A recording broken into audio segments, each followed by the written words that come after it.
What is up, guys? Welcome to a new vlog. We are down doing a shop tour with an old friend. Yeah!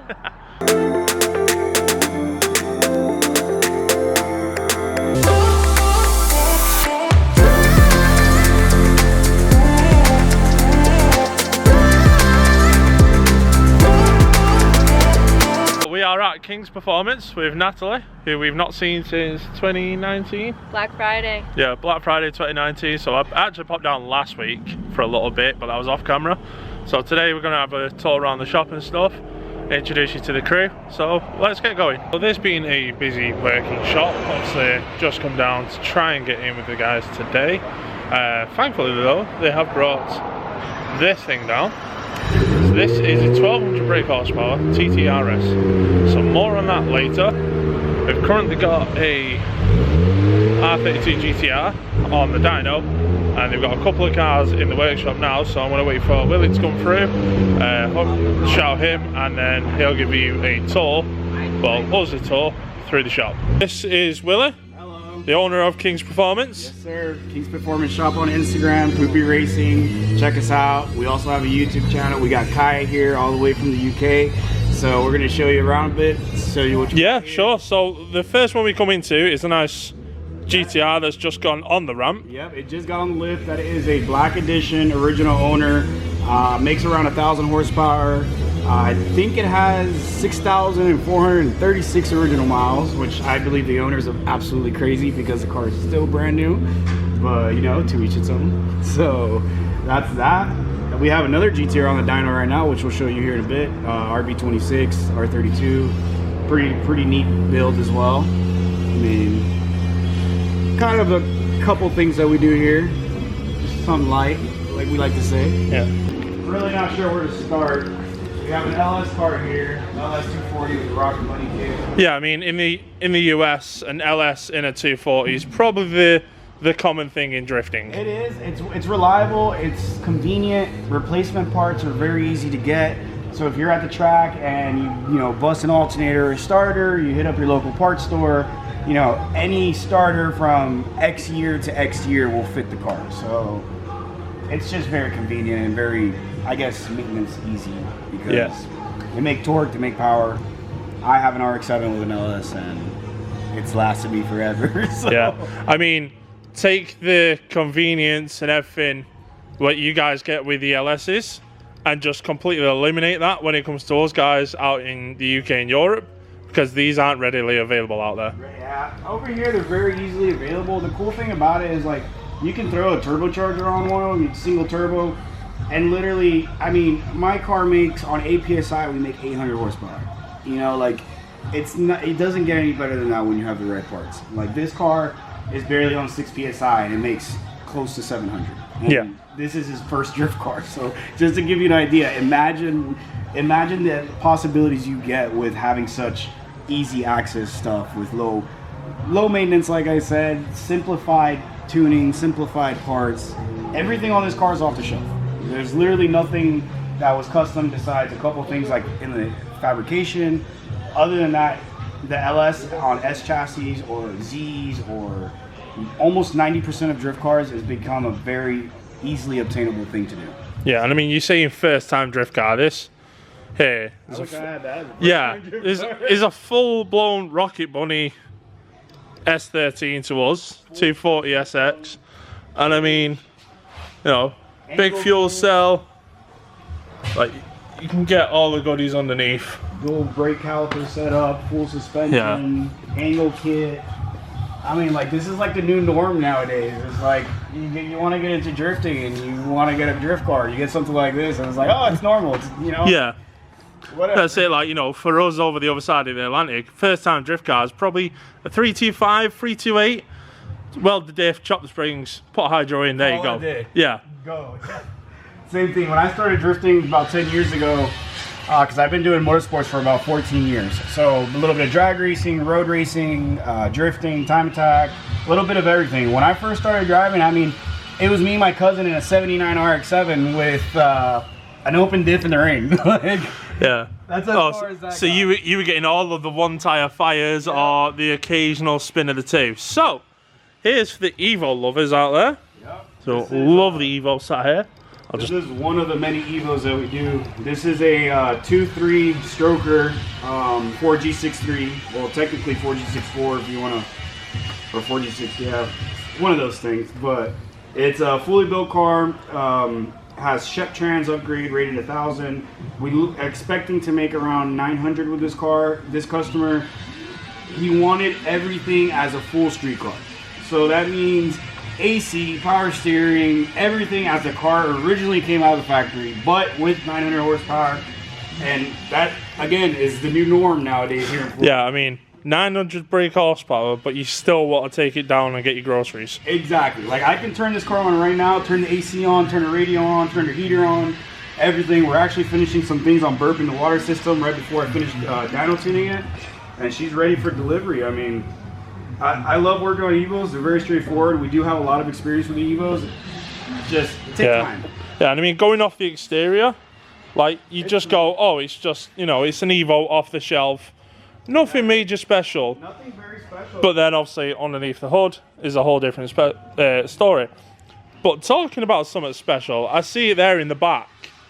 This white Honda right here. Now, I've been speaking briefly. I've been told this is very special. Yeah, so this customer, this is a car that never came stateside. So, all original SIR from Japan, Type S, Prelude, I mean, DC5 interior. It's basically how you see in Europe the Civic Type Rs or the Integra Type Rs that came white, you know, that the common white with red interior colors, which is a very popular, it's an iconic look in the Honda industry. Not only that it's a rare chassis, we also have this under the hood, which is a fully built K-Series. This car will make upwards of 800 horsepower as well. It has everything from precision turbo to built 4-piston head, JBR block, full mil-spec harness, fuel tech electronics. Like, this thing has everything under the moon installed on it. The only thing it's missing is making it all-wheel drive. Like, this car up here is going all-wheel drive, but this is just a lot of, I want a really rare fast car. Like, that's all this is. Yeah, and I mean, you can probably see in the light there, but the right-hand seat is still there for a reason. It's because it is right-hand drive. Yeah, we can check it out over here. You can walk over here. You can kind of see the interior and all that stuff. Or lack of. But yeah, like, it's your typical red Honda DC5 interior, white fuel tech dash. Like, it has a full brake tuck, wire tuck. Like I said, it has everything under the moon. Like, whatever you can do to this car is done. Yeah. From suspension to engine, transmission to, it's a really badass car. I love it. We've been taking our time with this project just because it's extremely detailed with the amount of stuff that we've had to do with wire tuck, brake tuck, like lots of cool stuff. I don't know his exact plans with the vehicle, but I do know that he does plan to have a lot of fun in it and take it all over the place. Yeah, I mean, you know, one of the plans is to pretty much drive it very fast. Yeah, because like when you build a car of this caliber for a street car, you know, you're doing one or two things. You're going to take it to car shows, park it, show it off, or you're going to go super fast on the highway or something. Yeah. Because this is a No, lot. no, officer. We were doing 65. I don't know what you're talking about. My clutch slipped. I'm sorry.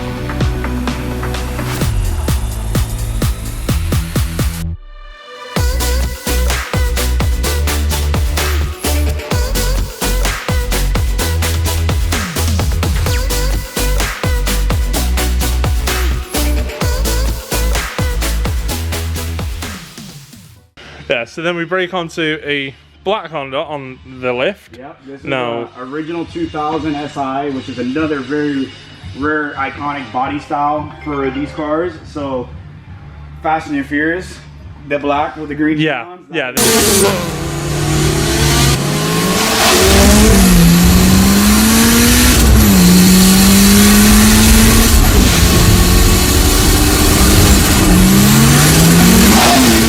they are notorious. Yeah. That is the notorious look. This is the, in the 2000s, if you had an original 2000 SI, you made it in the Honda community, because it's another iconic vehicle that people just, they eat them up. And nowadays it's so hard to find an original SI, original sunroof, original either 99 or 2000, because most of them are all either jacked up, cut up, rusted.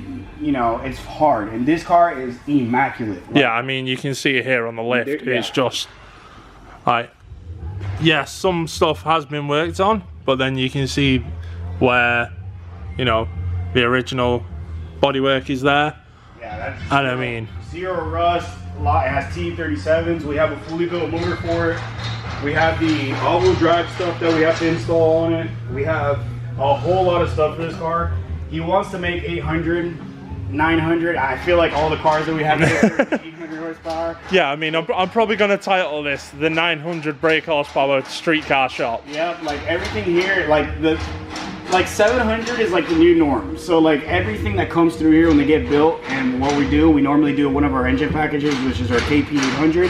That is everything that you can do to safely make 800-900 horsepower in either a street car or whatever project we're doing at the moment. So this car is going to be all-wheel drive. This was sent to us from Georgia.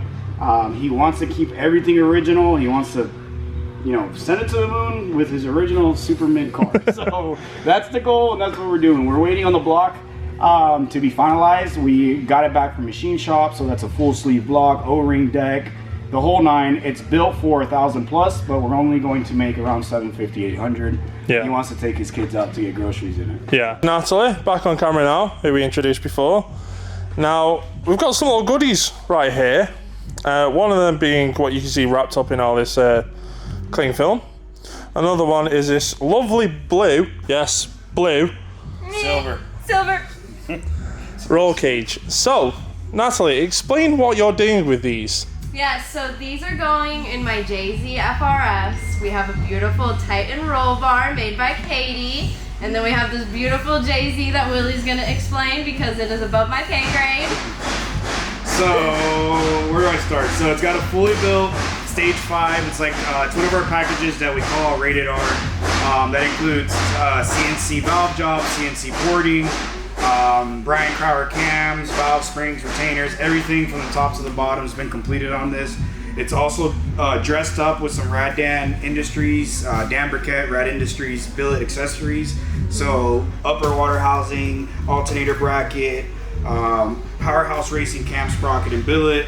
As much billet as I could dress up on it is on there. So the only thing left not to do billet is going to be the block, but we're not doing a billet block on this. The head is a cast head with everything water jetted, and we actually digitize our own 2J programs. So this is its own like digitized CNC soft like program for this head specifically. So basically the like all the measurements, clearances, the valve tips, valve heights, everything on this head is a complete custom head that I only use on my drag cars. So for example, if she ever changed a turbo and wanted to make 1,500 horsepower, this head would allow to do that. She can flow 2,000 horsepower if she wanted with this head package, but she's not. She's gonna make 700 and maybe go to 1,000 eventually.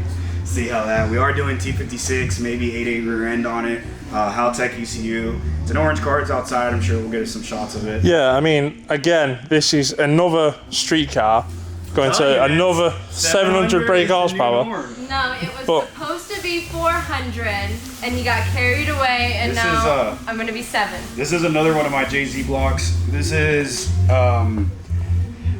built bottom end. This is a 3.2 stroker.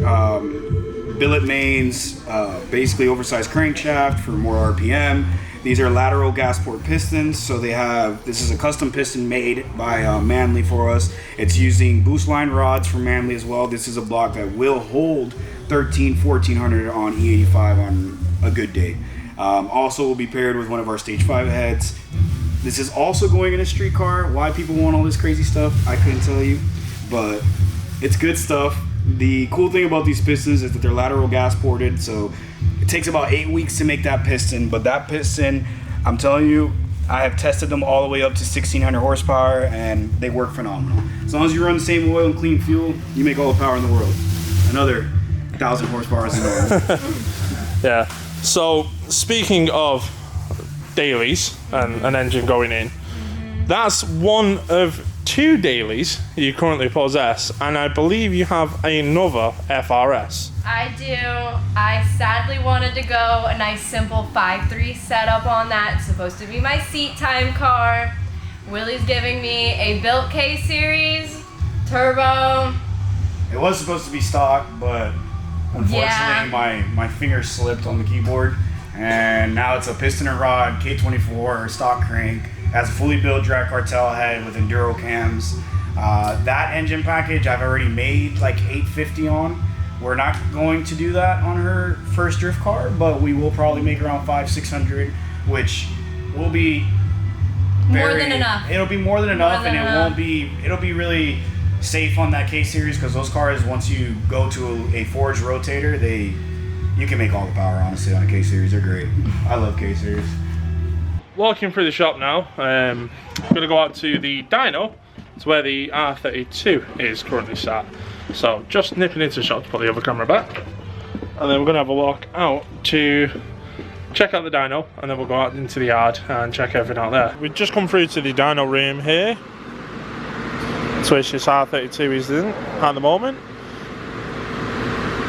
Speaking to Willy, second owner from scratch. Not from when imported, from scratch. Got 27,000 kilometers on it. So it's currently being dynoed at the moment, so I want to try and wait until it's running, and we'll get it doing some pulls on the dyno.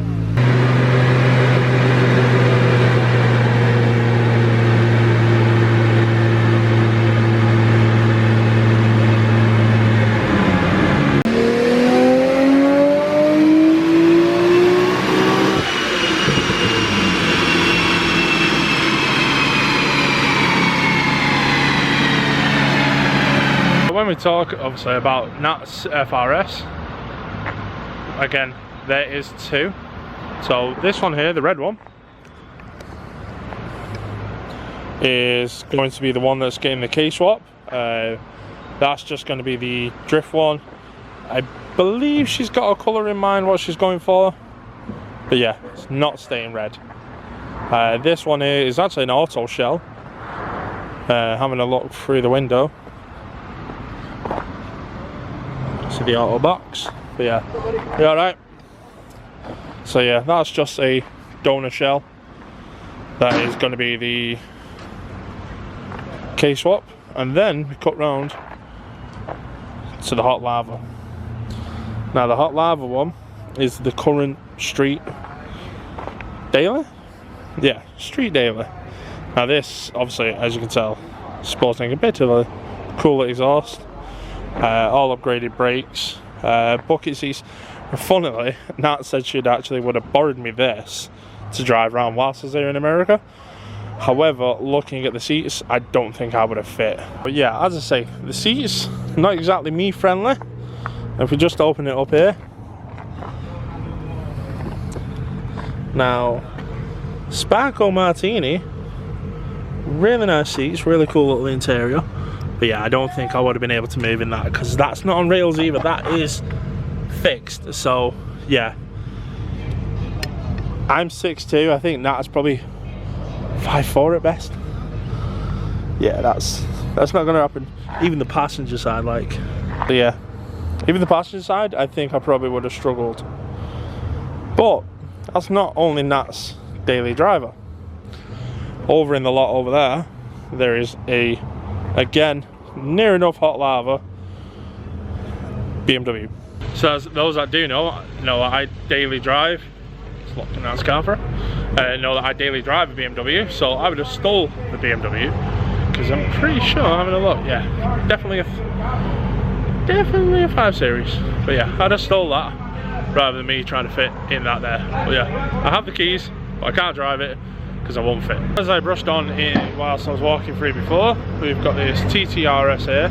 Now, speaking with the guys here, it's 1200 brake horsepower and it's currently running like road legal slicks. So once he's finished his food, we're going to get Chris over to actually talk about the car, obviously open it up and we'll have a look. But having a look before, there's a whopping big bottle of go-go juice in the boot, and yeah, this thing is madness. Carbon fibre seats and everything. So we'll call him across in a second and he can give us a tour around his car. Alright, so it's a sleeved block, JayZ pistons, has a Garrett G40 on it, radium fuel system. I don't know what else you want me to say about this thing. I don't know. Yeah, so in typical car builders fashion, it's I'll build the car, you talk about it, and you film it. I don't want to be on camera. So, to give you guys a bit of a closer look, obviously, you can tell here, even before you even like properly look into it, you look at underneath the hood and you can tell it's got to be a monster. So yeah, I mean that thing is like, my hands are pretty big. That's stupid. So then we come round to the interior and we've got full fixed carbon fibre, I mean well and truly fixed carbon fibre seats. So all the dashboard and everything like that. So then we then get round to the trunk, or the boot as we call it. Yeah. This is not your average road car now. Now, like I say, this is currently road legal. You know, meant to just go to groceries. I mean, you can put your groceries here, next to it, but I don't think you get much more in. Looking around, obviously, this is another car that doesn't allow a tall person like me to get in. So I genuinely think if I sat in that seat there, my knees would be in that dashboard. So what I'm going to do is I'm going to enlist the help of my 5'5" friend, Natalie. So I'm now going to hand the camera to Natalie, who we're going to strap into this car because, again, I don't fit, she will. So, Nat, camera's all yours. Thank you. Okay,